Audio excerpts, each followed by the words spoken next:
Ohio State turned its attention to the game on Saturday, so weekend kickoff could not wait for the actual weekend. This is Rivalry Kick-Off, brought to you by Bryant Heating and Cooling Systems. The game is Saturday. Michael Bennett and Zach Boren, they both played in it. We're going to get their thoughts on this game and what it's like to be in it.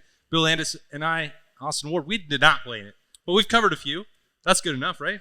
It's not quite the same thing, but that's not. Yeah. But we are fired up. Ohio State on a roll since the last time we were in here at Fairway Columbus, where it got a little heated for a different reason. Ohio State was coming off of. We've come a long way. We've come a long way. So have the Buckeyes, and they are barreling into this matchup. They are 3-touchdown favorites to beat Michigan. When Berm is on the show, he will say that I'm not allowed to talk about that because you have to get rid of point spreads. You have to get rid of the records for the rivalry game. You know about that, Mike. I do. It's you never know what's going to happen in that game. Both teams are going to show up. Emotions are going to be high. Everybody's going to be fired up. The rest of the season doesn't matter.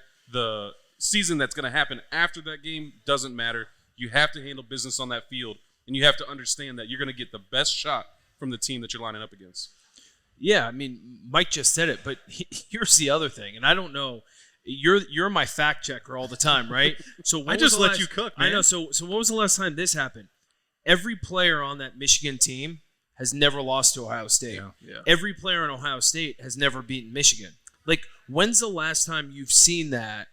I've never It has seen to be it. like 20 years. And I think it has to be more than 20 years, Yeah. right? I mean, 20 years goes yeah. 2004. It's a hell of a lot longer than that. I would say maybe the 90s, but Cooper, I don't right? think the 90s because 97 they won, and then they won again in 2000, I think, Yeah. right? So it's been a long time, right? So not that it's just the game in that everything is riding on this game with Ohio State's postseason, everything like that.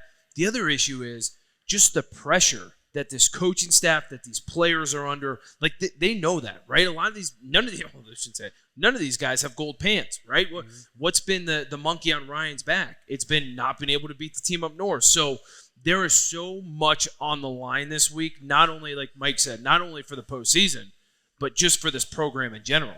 I do think that there's something to be said, Bill, that it is like separate. You know, there's Big Ten title implications, but Ohio State has clinched a spot in the college football playoff. Unofficially, they are in. You can treat this as this is for the gold pants. It's the next step in all the goals you laid out. It doesn't have to be tied up the way some previous versions in the playoff era, 14 playoff era, where it was almost an all or nothing proposition. You can just roll the ball out there and go win that, and it's 4 gold pants, and treat it that way. I think that's maybe a plus for Ohio State. yeah, but they still want to get the Indy, and they still want to win the Big Ten title, and to do that, they have to win this game on Saturday, right? Like, I do think across the sport, there's probably some recalibration on the meaning of some regular season games, including big-time rivalry games like this one. I don't think that applies to this one. At least I'll wait to see, you know, when the world is exactly that way. I think this game means too much for that to be the case. It is an interesting kind of juxtaposition of the two teams because I think that pressure does still exist in Ohio State to get this rivalry back in their favor, to get to Indianapolis, whereas Michigan, coming off of a national championship, probably doesn't feel quite that same pressure. I guess, and even Sharon Moore, like, it's his first year as a head coach, but he won it last year as the interim. Like, I bet they feel like they're playing with house money in some respects going into this game, and Ohio State can't approach it that way. I'll say it like this. A national championship would be awesome. A Big Ten championship would be awesome. You don't lose to Michigan 4 times in a row. Okay. You don't do it. You don't graduate from Ohio State without beating that team up north. Like I said, it would be amazing. We have an incredible team that can do it all. I think Buckeye Nation would agree we have to beat this team. All that other stuff is extra. It's superfluous. It would be beautiful. If we won the national championship but couldn't get past Michigan again, it would make me sick. Yeah, I mean, we've talked about it over the past couple of weeks of just you feel this team starting to peak, right? And I think for so long we've been waiting for them to hit on all cylinders throughout this season. We've seen the offense absolutely dynamite, but in that same game, the defense not be able to make plays. We've seen the opposite. The defense play really great like Nebraska, and then the offense not show up. So we've seen it both ways. And then finally last week against Indiana, and I would even argue the weeks prior, you start to see this team kind of find its rhythm. Mm-hmm. And for them, they have to keep on building on that. Like, you can't regress. And then even though you brought up the postseason, you can't lose this game, take a step back in regression, and then expect to pick it back up in a couple weeks. Like, you have to keep building, and that's what great teams do. and you and I have talked about this, and you see it every year with college football. Who are the best teams at the end of the year? Who's that hot team? There's always, it might not be the undefeated team, right? I would argue Oregon, where they were when they played Ohio State with the weeks after even to now, they've definitely taken some steps back. Right. You want to be that hot team at the end of the year. Yeah, it feels like Ohio State is definitely that right now. Michael, what's your favorite memory from playing in the game that you can actually tell publicly? I like the game. I like the game where Marcus got kicked out because that game it was just so much animosity. It was so much, it felt like the rivalry. And that was, I'd say my freshman year, like even growing up in Ohio, I didn't really have a hatred for Michigan. I understood the rivalry and like I respected the rivalry, but I'm just here to play football, that kind of thing. And then we walked into the stadium and they're waving dollar bills at us and pouring beer on us. I was like, oh, free F NIL. these people, I hated that. And then we were just getting whooped. And then so I think it was my maybe sophomore year, Josh, or you guys might be able to help me out. I don't know. Sophomore year was 2012. That was the undefeated year. 13 was up there. But I don't think Marcus was Marcus. That was the 13. Okay, yeah. Braxton. 13 was my favorite because the all white unis. A battle, and that was the overtime interception by Tyvus. Yep. Beautiful game. I thought it was back and forth against a good Michigan team. It was just a battle. It was the team. We got in a couple like fights, all that kind of stuff. Marcus flipped the bird to a whole stadium. Beautiful. I loved it. And then to end it and break their hearts in that fashion when they tried to go for two, like I thought that was a great way to really hurt their feelings and get the W. So that was probably my favorite. I like it when they're less stressful at the gun so that I can actually work ahead and get some stories out of it. It's better for me when you guys handle your business. I don't even have to ask Zach because no matter where I drive around Columbus, I see your favorite memory on every dumpster in town. That was a good memory. That was a really good I ask you this every year. Like, that's just got to be cool to relive that all the time. Yeah, but at the same time, like, people always ask me about that picture in that game, and I know Mike was on that team.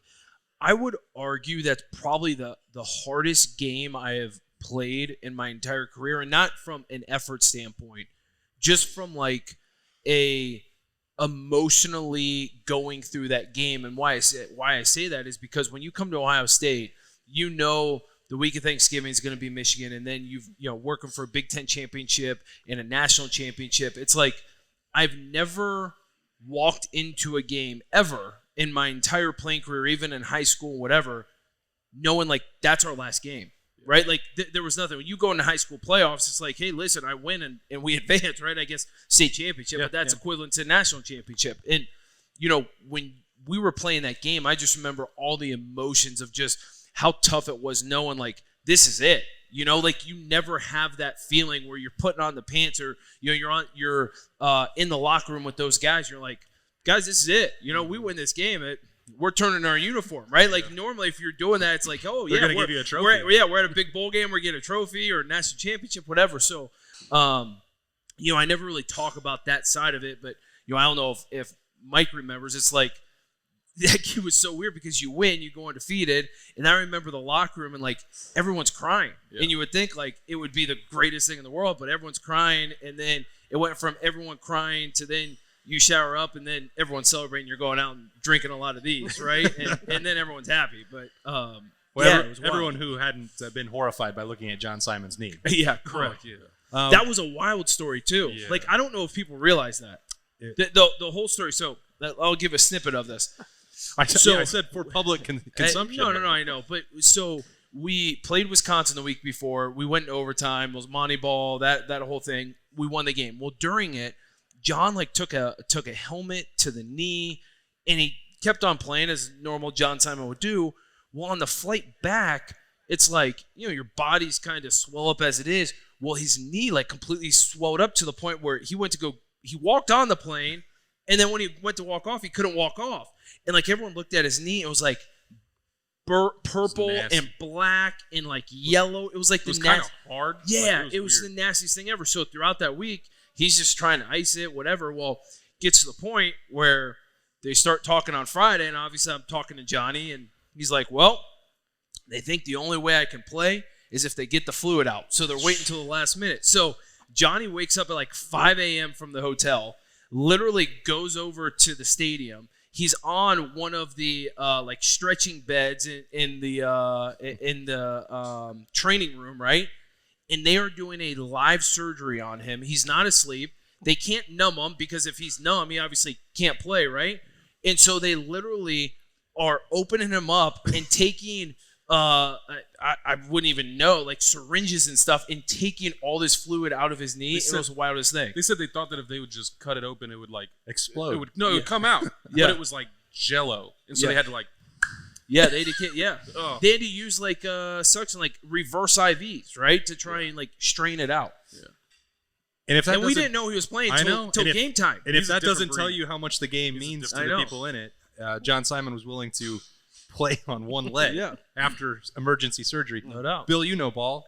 You love ball. I do love ball. When you started covering this rivalry, when did it feel special? What memory stands out to you? I mean, the first one I covered felt special. It was just the first season I covered Ohio State. It was 2014. I just never experienced anything like the energy in Ohio Stadium like that I felt walking into that. And I actually can't even remember like what the spread was or even what kind of spot Michigan was in that year. Zeke went off. No. That was 15. No, 14. No, 14 at home. on At home. started the pro. Yeah, Zeke went off. But that was also the game that JT got hurt. Correct. Yeah. Okay. Same game. Yeah. So And then they kept on feeding it to Zeke. and they kept feeding it to Zeke. Yeah. So, but it wasn't. It was just like how it felt like, and walking into the stadium and sort of like just looking into the eyes of Ohio State fans and seeing what it meant to them. Because like I'm from Philadelphia, I'm from a pro sports town. In my mind, I'm like, oh, Eagles Cowboys, it's the same thing. Nope, it's not. It's not. Like, and I have much more respect for that now than I did at the time. But it was more like I think now it's like a privilege that I feel to be able to like cover and talk about this game that I just didn't have an appreciation for before I was walking into the shoe in 2014. Yeah, I was really glad that 2012 was the first one that I got to cover. It was special. Ohio State's going undefeated. You know, You were with ESPN.com. I was with before that. ESPN.com. So Then in 2012 or before yeah, that? yeah. Then in 2012. That was my first one, Yes. and I married into an Ohio State family. So they have been telling me for years how different it was and how crazy the environment would be. And it's like the same thing as Bill. It's like, okay, I've seen rivalry games. Yeah. Wyoming, Colorado State's the same deal. Yeah. You play for the Bronze Boots. Yeah.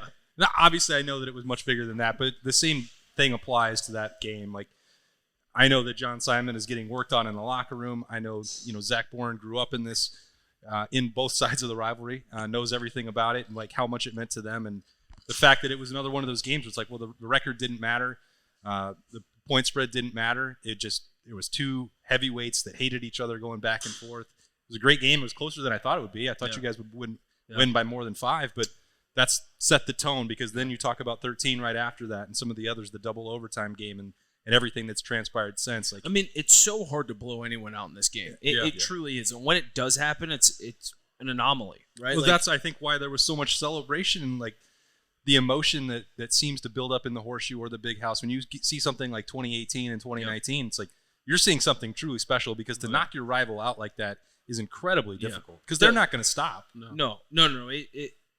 It doesn't work like that, right? Which is why if you're a betting person, which I know some you're people. getting ahead No, here. I know, but you look at the spread, you're like, Vegas doesn't understand rivalry games, especially this one. You know what I'm saying? Like, you should automatically deduct like 10 points, whatever you think the line is. That's what it should be on this game, And yeah, I mean, that's the hard part, right? And so that's the intrigue going into this Saturday is you put the two teams on paper. It's like it shouldn't even be a ball game, Right. But you get it.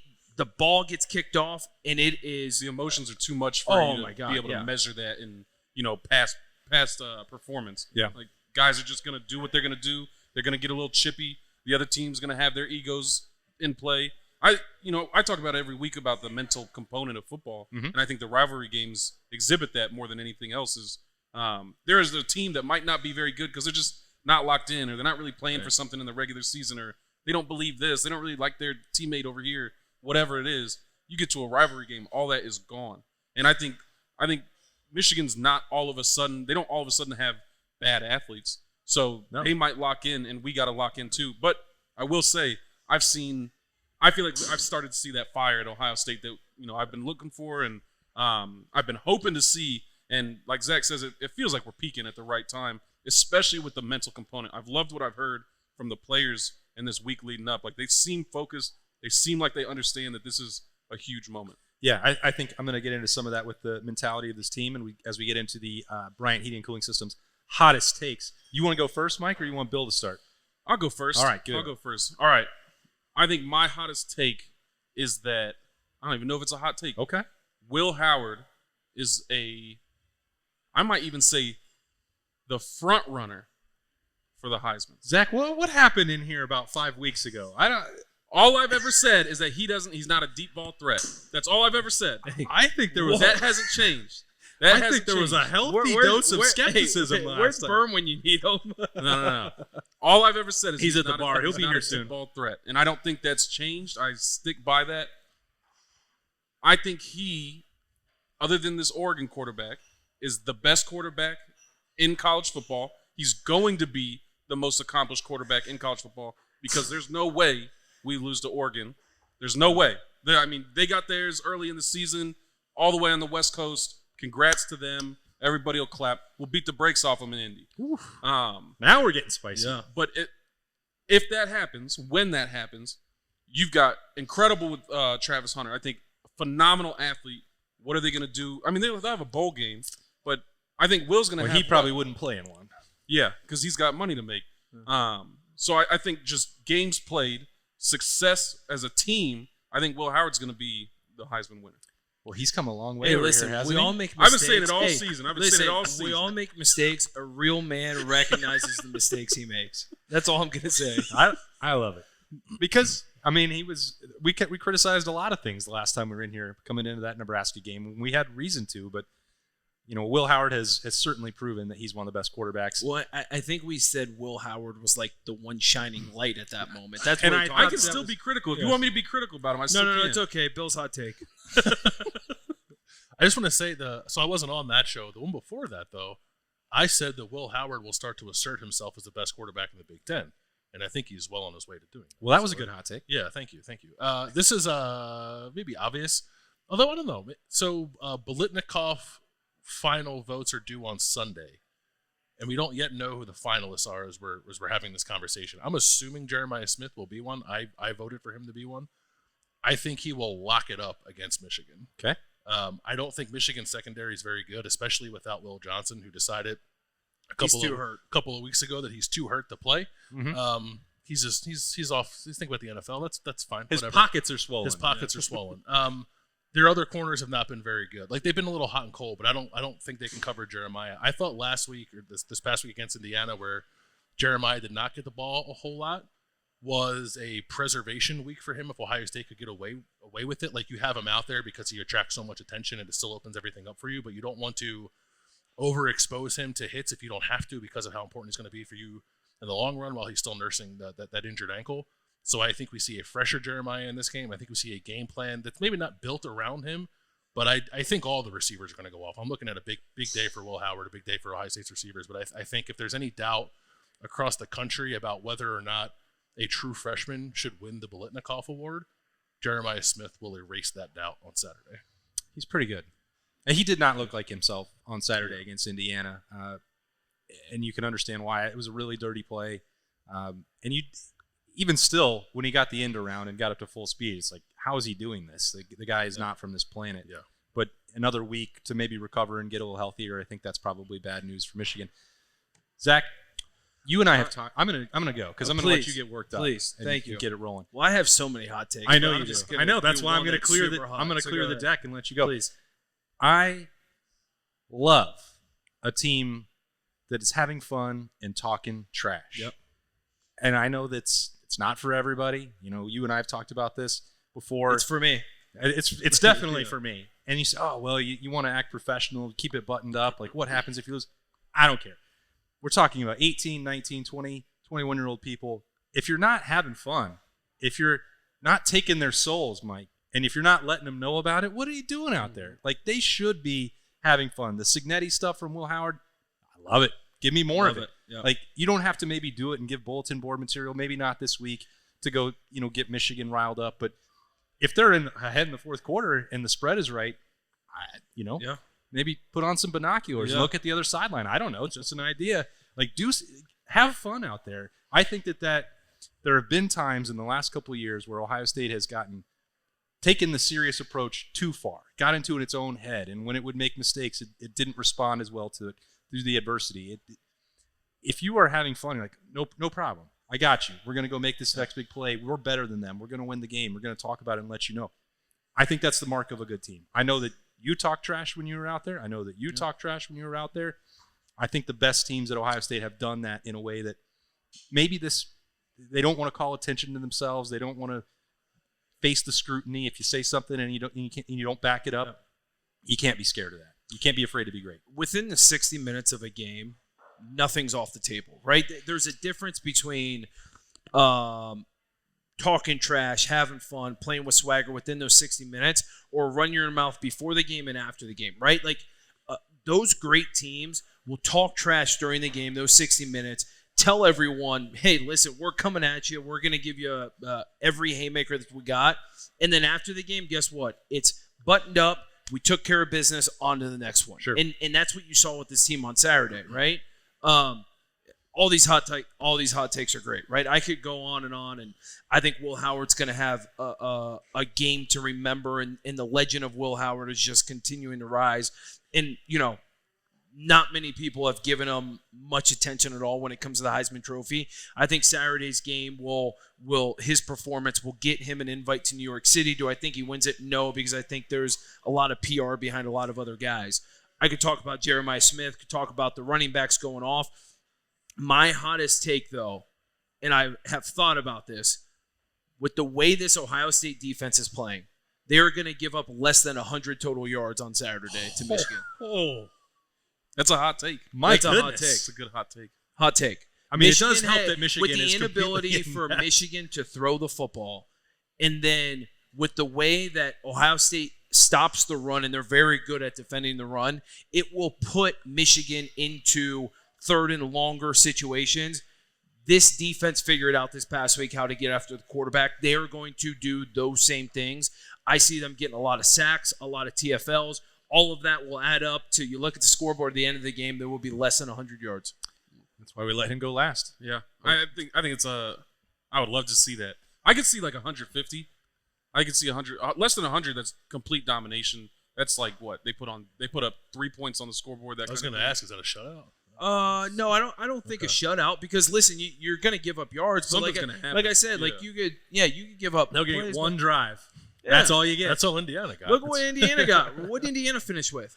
151. Yeah, 151. That one first drive and the last drive. Yeah. That was it. Nothing in And between. if they didn't have that last drive, they would have been around 100. Mm-hmm. Yeah. Right? Yeah. And I would argue Indiana's offense is a hell of a lot better than Michigan's. All right. Bill, your confidence level that Ohio State is going to win this game 0 to 10. You don't have to give a score prediction because we have way more content coming, but sure, we got to get a vibe check from you before Berm gets in there. We already know he's nervous. So yeah, I'm like a 8.5. Michigan doesn't score. I actually think that there are some ways that Michigan's defense could give Ohio State some problems. Maybe Ohio State doesn't go totally off and is perhaps held under 30 points or something in this game. But Michigan has had no offensive firepower for the majority of the season. They went from 50 last week. They finally got it going last week in the second half against a Northwestern team that was just coming off playing Ohio State. I don't think that was indicative of who Michigan actually is. I think the 10 games that preceded that are indicative of who Michigan actually is offensively. So I don't know. I think Ohio State needs to score 3 touchdowns and it'll win, and I'm pretty confident in Ohio State's ability to score 3 touchdowns. All right, that all checks out to me. We're going to let Bill head back there and dig into some of the food here at the Fairway Columbus, and we're going to take a break and come right back in here for more Rivalry Kickoff, brought to you by Bryant Heating Cooling Systems. Precision engineering, rigorous attention to detail. A Bryant Evolution heating system is so well designed, it's as much of a joy to install as it is to use. Good to go. For the dealer nearest you, visit Bryant.com. Rivalry Kickoff rolling right along, brought to you by Bryant Heating and Cooling Systems. We are at the Fairway, and Berm has arrived. Mike said, and I quote, Don't even wait. He has no deep ball. Uh-huh. He's not particularly accurate. Okay. And he's a good college quarterback. Wait, I stand good by all college. of that. That sounds like a compliment. I stand by all So of the that. guy who has completed 80% of his passes in 6 games this year, more than any Ohio State quarterback in history for their career, he's done it in 10 games, is not particularly accurate. That is the point Did you're I standing say on. not particularly accurate? Afraid so. What week was that? That was the week Like 3. Nebraska. After Leading it was into the after Nebraska Oregon, game. going into Nebraska. So this was less than So a like month week ago. 6? No, This All was- right. no, That's fair. Week That's 7. fair. We've had like 4 or 5 games since then. What's up? Come on now. Berm's a brave. You're gonna go back and I be like, look at what appreciate you it. said early in the season Hey, man, I'm just after saying. he's already proven what he can I'm do. saying that night you Come stood on, man. alone up here because the three of us As were like, I do. the three of us were like, Mike, that's a little bold, buddy. Like he was. I at the very least I stand by the first and the second. No, listen, all I Or first and the Hey, last. you Good did- good just college quarterback. take my advice. No deep ball. All- Does he have a deep ball? Say it. Does he have a deep ball? Yeah. Get them.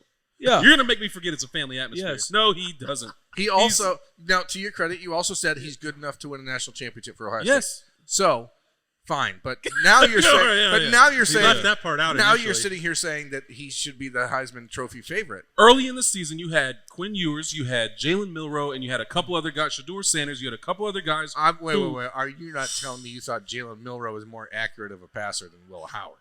I thought he had more opportunity to be a Heisman type guy. This seems like than this Will guy Howard. just loves the SEC over here. Oh my god! Look at you! Look at you deflecting. He didn't even. I'm gr- saying he early grew up in the Ohio and season- didn't even like Ohio State. He said Early it. in Everyone the heard season, it. I don't like being told what to do. How many- And everybody tried to make me an Ohio State fan. I wonder how many beers Berm had when we Yeah. recorded the Hey, first time. listen, Can He's we- coming at can- Mike. All I isn't it? know is he's trying. Not enough. Hold But on, I'm standing on what I you're said. bringing out receipts. I want you to rewind back to week 0 before the Akron game. Sure. What did I say? I don't remember. I don't remember things you said because You're generally saying outlandish stuff, but most of it became true. I except said for that one. Jeremiah- You know, on my hot 6-0. take, I said 2 things. There's a very good chance Ohio State could end up with 2 guys in New York City for the Heisman: Will Howard and Jeremiah Smith. I believe That's I what said Jeremiah was going to win the Blitnikoff. Yeah, You might were have. gassing up Jeremiah. If you had brought Seems out like I was right. me talking about Jeremiah, all right, because I told you I don't believe it. I need to see it on the field, and you were hyping him up. We saw it on the field. Well, to my credit, I had seen him on the field. You had not. That's fair. But Will Howard, I think I stand by literally everything I've said. I do think his game from like 5 to 25 yards is impeccable It's now. it's the best in the country. It's incredible. I think he's a killer, and he's got the receivers who will turn a 15-yard catch into Yeah. a touchdown. So he doesn't need to hit a 40-yard deep ball. Although I would argue the deep ball to Jeremiah Smith in Wrigley Field and the deep ball to Carnell Tate in Wrigley Field were pretty Got nice. 2 of them. There you go. They only threw That makes 2 a that great game. deep ball pass. They only threw 2 that game. Well, I'm not going to play. he doesn't actually have a huge sample size. Yeah, of they deep don't do throws it. because They don't do it. Why don't they do it? Because they don't have Because to. he doesn't do it. They don't If want they to. had Cardell, Well, no, guess what they would do? Honestly, they would throw the deep ball. honestly, because that's what he does. They do it so much because they run into so much too high safety. And the whole reason why is because those teams know how good those receivers are, so they sit in too high all day long. And when you're in too high, what do? You run the football. That's what you do. When someone gives you 2 high safeties, you run the football Yeah. or They intermediate throw- passing. They throw the intermediate passing because he's a whiz at intermediate passing. He's as good as And CJ 2 high Stroud in that, safeties. spot, in that range, I'd agree. I think he's which is incredible. something I can't believe I'm saying about Will Howard. Yeah. All right, so but you also have to play to your strengths and play to your quarterback's strengths. That's what I'm Like, saying. If he could throw a 65-yard pass accurately, why would they not do that? Here's my hot take. 2 high safeties. Will Howard On will Jeremiah Smith, throw in the air. Let him moss have somebody. two 50-yard throws against Michigan on Saturday. That's my hot take for I'd love to see it. I'd love it. completions, not just throws. Let's be clear. We're just gonna give it a well, shot. that's mean- different. We can dial up incompletions all day. I'm just saying he doesn't need to do that. That's what I'm saying is like I can use that as a criticism of his, but it's not necessary. I don't see it as a flaw. The team doesn't need that. He doesn't need that to be successful. Yeah. I don't think he needs to be hitting 55-yarders in a basket to win the Heisman. I'm happy that you come around because when we talked, He's still trying. He wants to see if you actually get up and fight during rivalry week. when we talked on the sideline of the Nebraska game, Yeah. we were both on the sideline, and you were perturbed by what was occurring, as was any normal red-blooded American. So, like, you were like Scarlet-blooded American. You were not particularly impressed by anyone that day. So Yeah. the last couple weeks, obviously the Penn State game, you go out, you watch a kid throw an interception on the first drive of the game, and then you see the real difference with Will Howard, which Yeah. is just the moxie. He Yeah. just does not care if he makes mistakes. And I think heading into this game this weekend, that is so valuable for Ohio State because Michigan for all their faults, they're going to force you into some things on defense. They still have a very good front four. If Will Johnson plays, which is probably not likely, but if he does play, we've seen him go to quarterbacks multiple times this year into believing they can get him on a quick out or something like that he takes back to the house. So, like, you may find Will Howard in a situation on Saturday where he makes a mistake that you're like, ooh, why are you doing that, Will?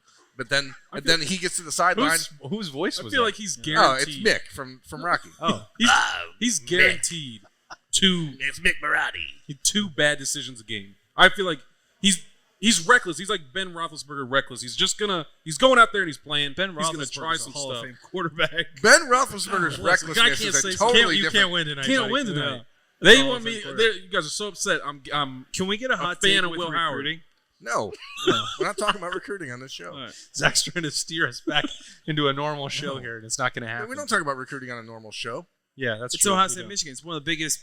It's going to be a visiting games. very loaded visitors list. There's a hot take. So it does feel like the Nebraska game and the angst going into it, and even after it, as disjointed as that performance was like a million years ago. Because Zach, you said this in the first part of the show, like the growth since then, the road win at Penn State, whatever, getting through Purdue and Northwestern, the way that they played and the dominance that really they had against Indiana, like it feels like a completely different team than the one that nearly beat Oregon. Something happened during that Penn State game. I don't know what it was. I was at the game.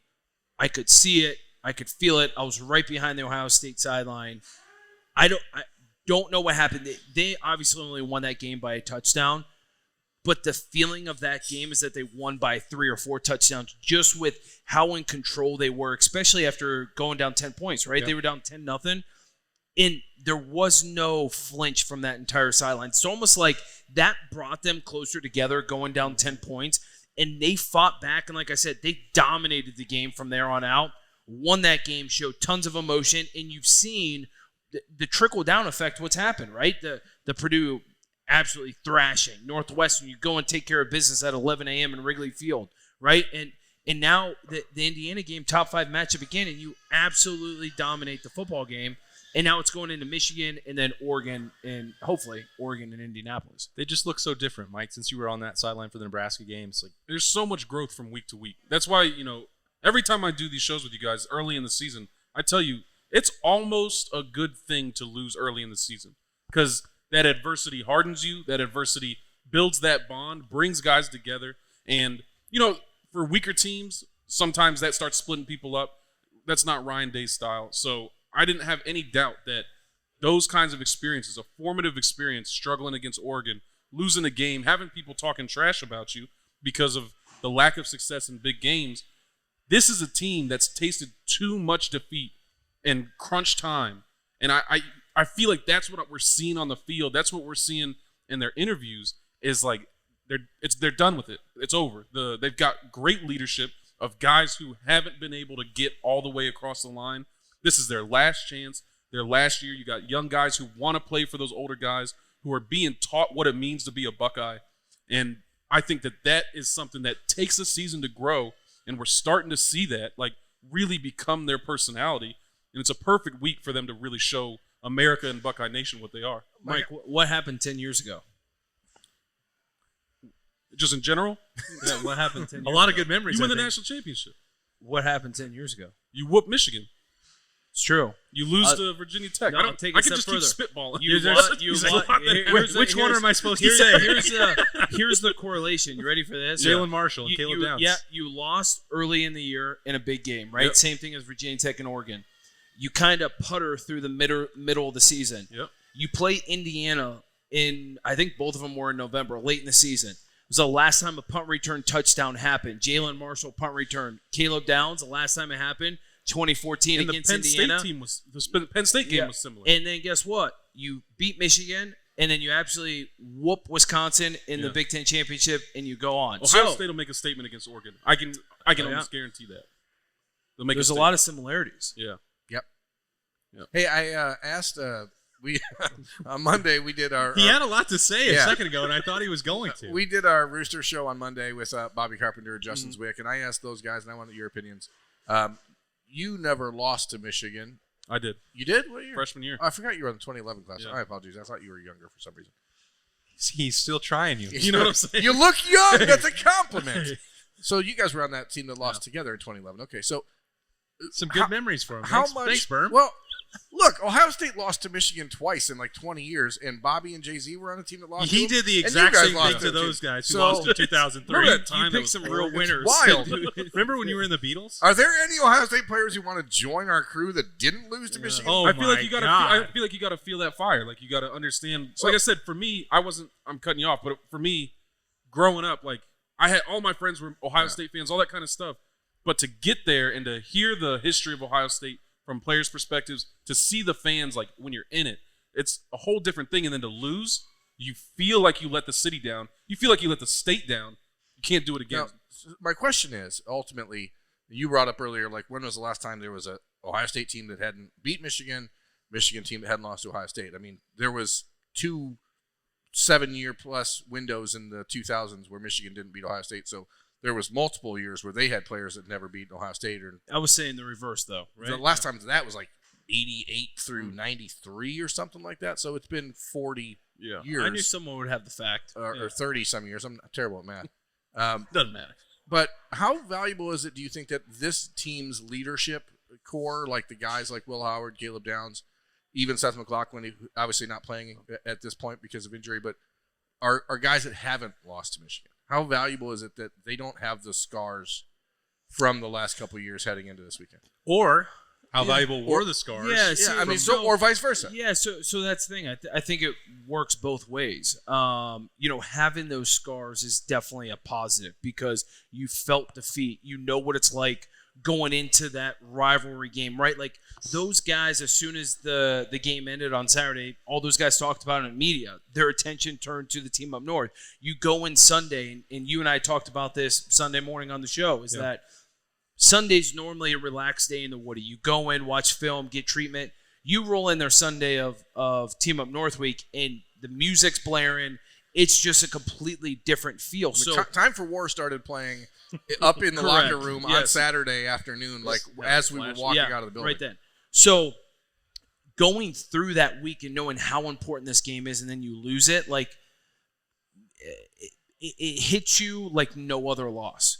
But on the flip side, right, it's probably a really positive thing in this situation because they have not won since 2019, and they've went 3 years. So getting some leadership in there of some new blood, some new energy, guys who haven't basically experienced that defeat, like I think that's a great thing in this situation.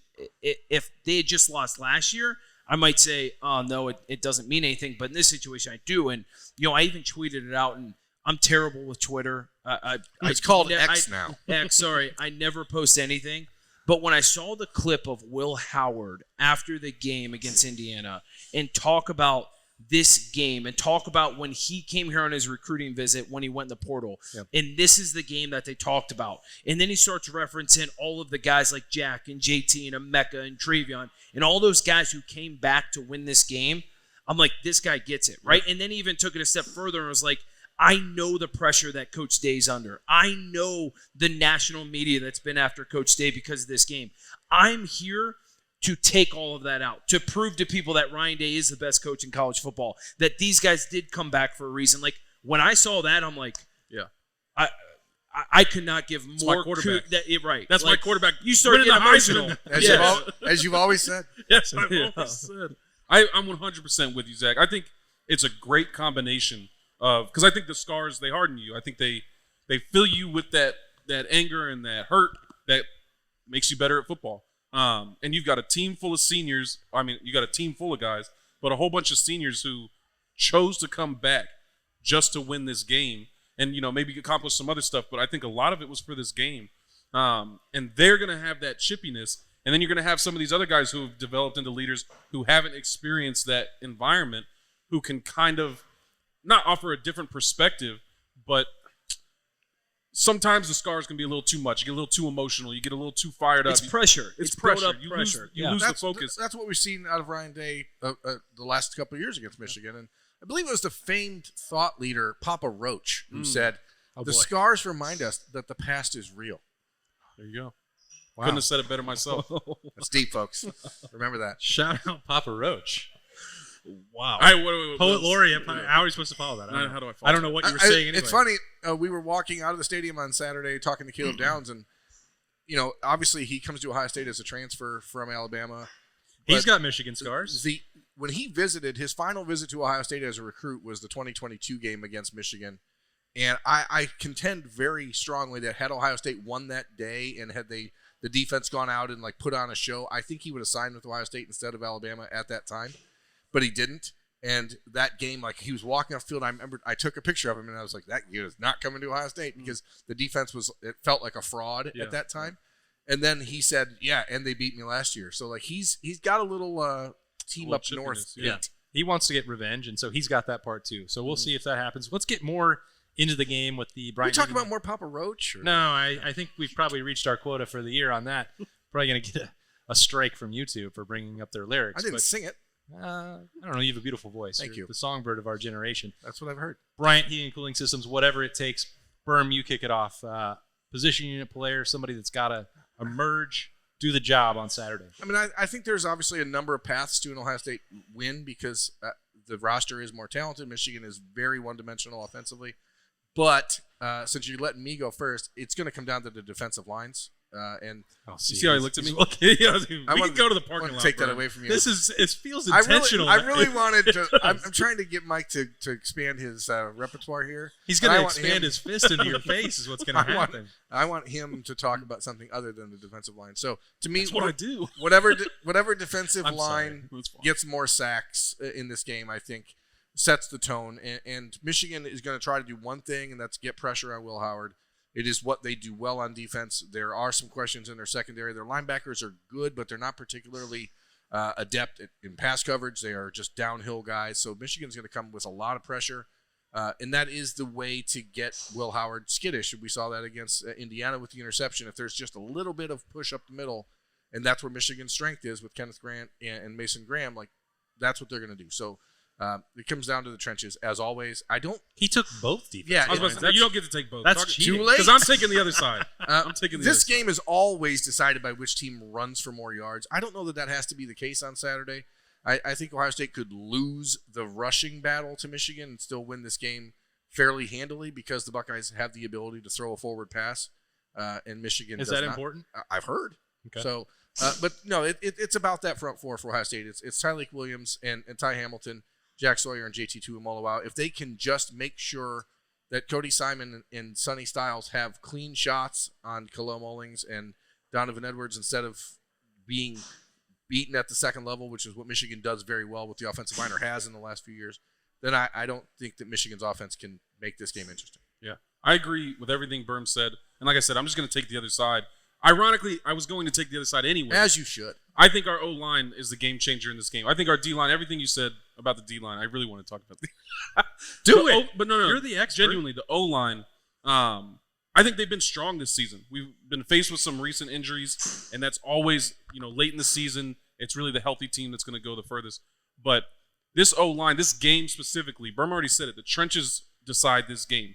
This game in particular, every football game, the trenches are going to give you that edge. But I think in a hard-nosed November rivalry game between Ohio State and Michigan, it's who's going to be winning the trenches. And I think our O-line has done well. They've had a great quarterback behind them. They had great running backs behind them. But this game, they're going to be tested because, Berm, like you said, the Michigan D-line is strong. And if they can't move the ball, if they can't protect Will Howard, it's going to be a long day. But I think that they're fired up. I think they have what it takes to get the job done. So I'm going to be watching them very closely. So what have you thought about this Ohio State defensive line since Oregon? That no pressure, no hits in that game. It feels very different. It's hard to put your finger exactly on what it is. They started moving them more. They started stunting a little bit more and running a little bit more games. It's a football game and a football season are in different chess matches. Sure. It's like just with the D-line, I'm sure with other positions too. But with the D-line, if you show every stunt you can run and every game you can run in week 1 to 3, then what are you going to do when you get to the bigger games? Why they didn't break them out in Oregon? I don't know. Maybe they weren't ready. Maybe they thought they would need it. I don't know. Yeah. Maybe they had a different game plan. But this is that time in the season where you let those guys eat and you let them, confuse offensive lines who have seen specific pass rushers from D linemen, and then you break out something new, a different kind of game, a different kind of stunt. More like whole line stunts like that. This is the time of the season to do that, and I think that's going to be the biggest difference. Mike, as a defensive lineman, one thing we've seen Ohio State really change in the last month is the linebackers on the blitz and being much more involved in getting how much benefit is there as a defensive lineman to knowing that a linebacker is coming, which is going to change the look of the offensive line. Because if it's just 5 guys against 4, like it's pretty hard to win that, right? It's all a game of numbers. Like you said, if it's 5 against 4, you just got to confuse the 2 on the outside and you make it a 2v2. And adding an extra linebacker makes it easier because then the center doesn't know which side to go to or they don't know who to pass off, all that kind of stuff. But, is Cody Simon the best blitzing linebacker we've seen at Ohio State since Zach Boren? Ryan Shazier was pretty Shazier. Oh, I forgot about him. He was Sorry. pretty freaking good. Thank you. Oh, Darren was pretty I forgot about good. Darren Lee Yeah. also. But Zach Boren, how about that guy? Zach was pretty special too. He's the one that he got blazed all, the trail. He got all the shine. That was it. Just one picture. Yeah. No, that was the Zach first. has pretty picture. consistently, ever since I've known him, said, "Well, yeah, I was playing next to Ryan Shazier." Come on, I had the easiest job in the world. That 2012 Come game. on. That 2012 game was the first Ohio State game I ever covered, covering against Michigan, and I learned a valuable lesson that day, which is to shoot photos through the end of the play.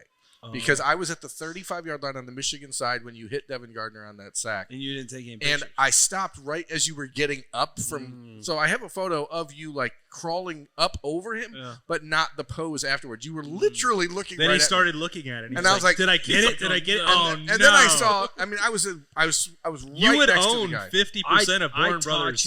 I taught you a lifelong. You taught me a life lesson. Shoot through the play. Yeah, Thank you. man. Yeah. You guys paid like $10 million for that photo. Yeah, so. no doubt. I was literally next to the guy who took it. I'm going to sprinkle a little bit of hottest takes sauce on top of my whatever it takes guy. It's a hot, whatever the hottest takes it takes. Yeah. And that's that I want to see 40 snaps of Jermaine Matthews in this game. Oh, So we know that Michigan can't throw. yeah. But if Ohio State is going to take away the run, and I think they will, I don't think anyone can run on Ohio State in that front 7. Michigan has no choice. They're going to have to throw. So there will be situations where the corners have to meet the challenge. And I absolutely love the mentality of Denzel Burke, but the production over the last 5 games has not been what I thought it would be. It's been tough. Davis and Igbinosun, the streak continues with penalties. Then there were 3 more against Indiana. I think rotating the 3 is a fine way forward. But Jermaine Matthews is on the rise right here. And it's going back to something that I said to you even before the season started, Zach. Like, I thought there might be a moment where Jermaine Matthews supplanted, and I thought it was Davis and Igbinosun then, but it doesn't matter. It can be both. They can continue to rotate, and Denzel and Davison might have situations where they can rotate. I think Jermaine Matthews is playing at a level that he's got to be out there. He played great Saturday. 40? Great. 40. I don't know about that. He played great. Number Saturday. 1, he's a physical outside corner. Oh, you just think Michigan's going to have 25 snaps in the game. Well, that's a part of it. Against Indiana, Davis and Igbinosun played 40, and I think Jermaine Matthews played 24. 26. So, or 24, whatever. I was guessing. I just want to have your back. I appreciate you. But You were guessing. Do your homework, all right? what we know about Denzel Burke is that he's excellent in like the flat and against the screenplay. Davis and Igbinosun is a bigger guy, not afraid to come downhill. I don't think we've seen Jermaine Matthews against the run very often. So, like, I that's where I'd be like, I don't know if I want that. I do appreciate the physicality that Davison Igbinosun plays with. I know that the rest of the Silver Bullets respond to having him out there. I also know that paying the PI tax sometimes results in sensational interceptions like he had against Penn State. I get all that. I'm not saying never play Davison Igbinosun or never play Denzel Burke. I'm not saying that at all. I just think that maybe it's just a 3-way rotation that's even between them all, and they all play 35 to 40 snaps. I think there's a path forward where, and Ohio State has shown a willingness throughout the year to make adjustments with their personnel, and I think right now the spot, and it's insane to me that we're having this conversation the last week of the regular season, the group that you have to have the most questions about winning on Saturday, even if Michigan can't throw, Oregon and Indianapolis, winning a national championship beyond that, you have to look at the way the corners have played, and you have someone ready and I think willing and able to go make an impact for Ohio State. And the time for that is now, in my opinion. Yeah. I think what's interesting is that you go into this game knowing that Michigan's best option in the passing game is Colston Loveland, their tight end. He's like pretty much For sure. it.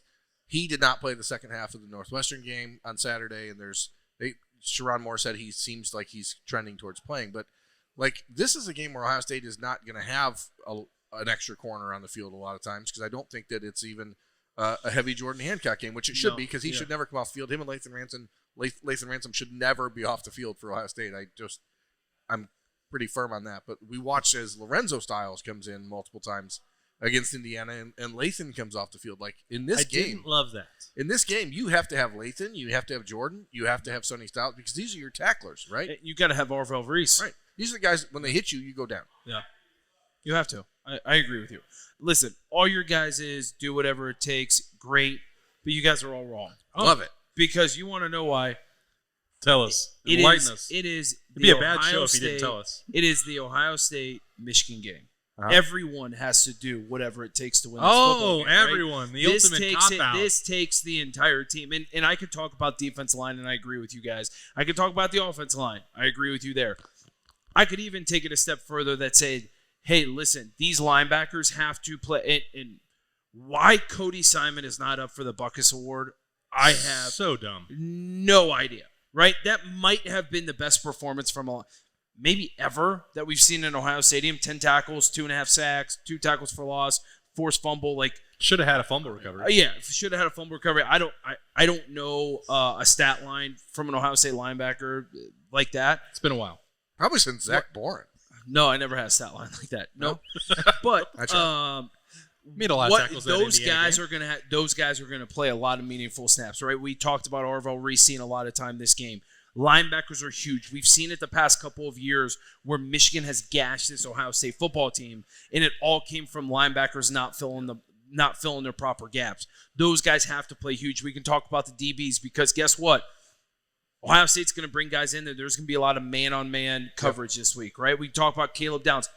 You could go to the opposite side and say we've talked about Will Howard enough on this show, but he still has to go out there and perform. But here is the message that Ryan Day's been saying the past couple of weeks. Big-time players need to play big in big-time games. That's what it comes down to. This is the biggest game of the year. What are your big-time players going to do? And in my opinion, every position's a big-time player at this point, right? You are on a team that's number 2 in the country, that's vying for a Big Ten championship and a chance at a national championship. Everyone that's on the field are big-time players. You need to go out there and play. Let me ask you one final question. What is the difference between this year's Ohio State-Michigan outcome and the last 3 years? Connor Stallions. Let's remove Connor Stallions from the equation because obviously Because obviously Michigan cheated their asses off for the last 3 years. Hey, this is a family show. I think it's very simple. The way Michigan has beaten Ohio State the last couple of years is the recipe to beat Ohio State. If you can dominate the time of possession and run the football and keep Ohio State's offense off the field, that's how you beat them. Like that's what we've seen the past couple of years. That's besides really the shootout with Georgia, you look at all of the other defeats that Ohio State's had over Ryan Day's tenure.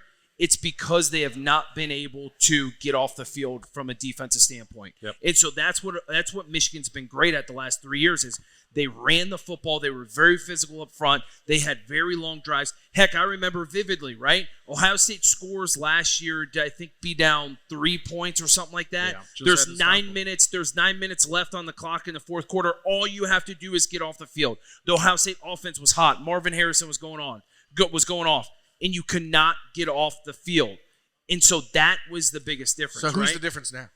Well, is it Sonny Styles and Cody Simon? Is it Caleb Downs? No, I just think it's a defense as a whole, right? Like it's a mentality. I think the defensive line is playing a lot more physical. I think Cody Simon, I think Sonny Styles has stepped up and played physical.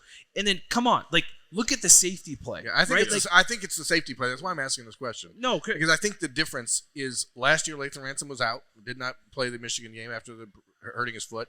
You did not have Caleb Downs. You have 2 guys back there that are not just safeties as in the sense of like the last line of defense, no one gets behind them. But these dudes are hitters, and you can allow yourself to send Cody Simon and send Sonny Styles and send Arvell Reese on blitzes and be more creative because you have surefire tacklers in Lathan Ransom and Caleb Downs who are there to pick you up, and that is something that Ohio State has just not had since Jordan Fuller in 2019. Yeah, well, I mean, you look at 22, right? You had Cam Martinez, who got burnt a handful of times there. Cam only played like 3 plays in that game. Yeah, well, I think he got burnt twice. Well, Michigan knew what Ohio State was doing. They were cheating. Okay, so you had that, but then you How look at dare you? Well, you look at last Of year. all the guys to bring up, Stop. You look at last year too, right? Unbelievable. Malik Hartford, love the guy, but true freshman. Played going to one the game, play. Played one play and should have had a pick. Didn't work right? out. It didn't work out. And then Sonny Styles had multiple miscues where he filled the wrong gap, seemed kind of lost in space at the safety position.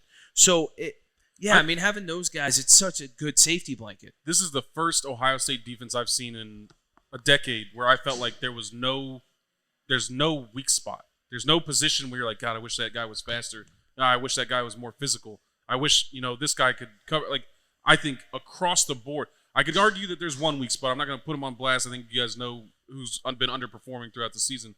But even with that, that's not as bad as we've had in the past. Right. So I think at every position on this defense, including backups, it's a strong Ohio State defense that we have not seen in a long, long time. And to what you're talking about, we're obviously talking about cornerback play that has been Oh, I thought we were talking about Mark Pantoni.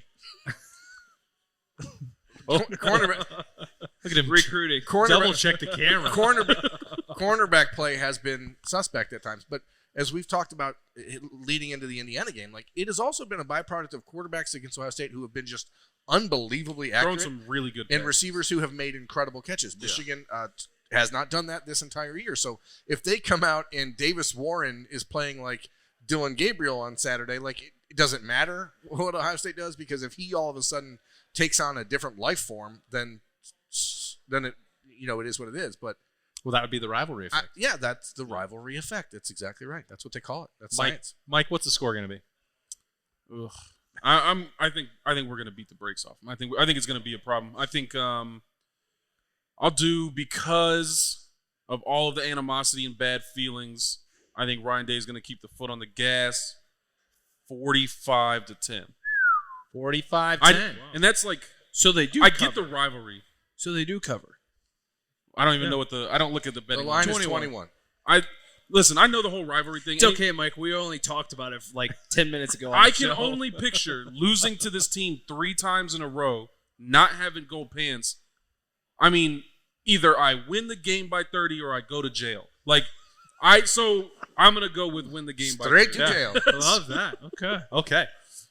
Straight to jail. Mike gets me ready to run through a wall. It's great. Firm? What? What was your score prediction? Oh, at Roosters, I said 31. Well, that was hours ago. What do you got 31 to 14 is what I said. Was that different than what I said? now? No.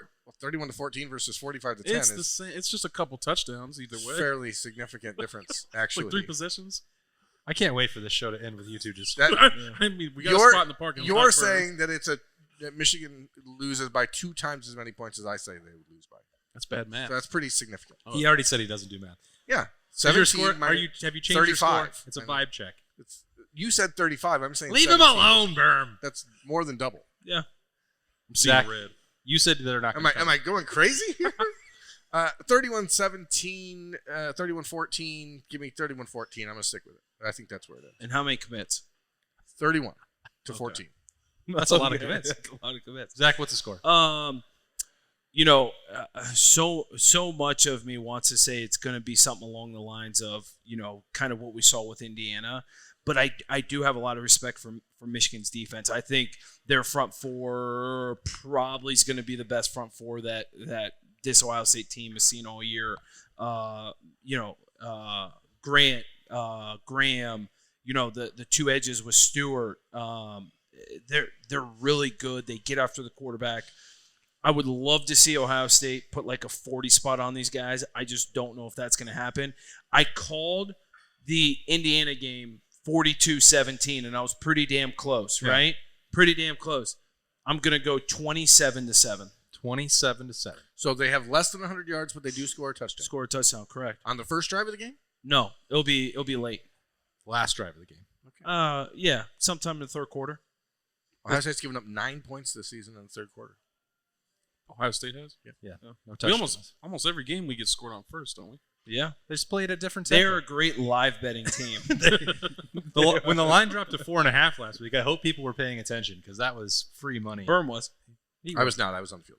Oh. That's the great thing about me sitting on a laptop in the press box. But I would never bet on any game I was covering. I don't know why I And said Mark anything Pantoni about gets that. a massive commit this weekend.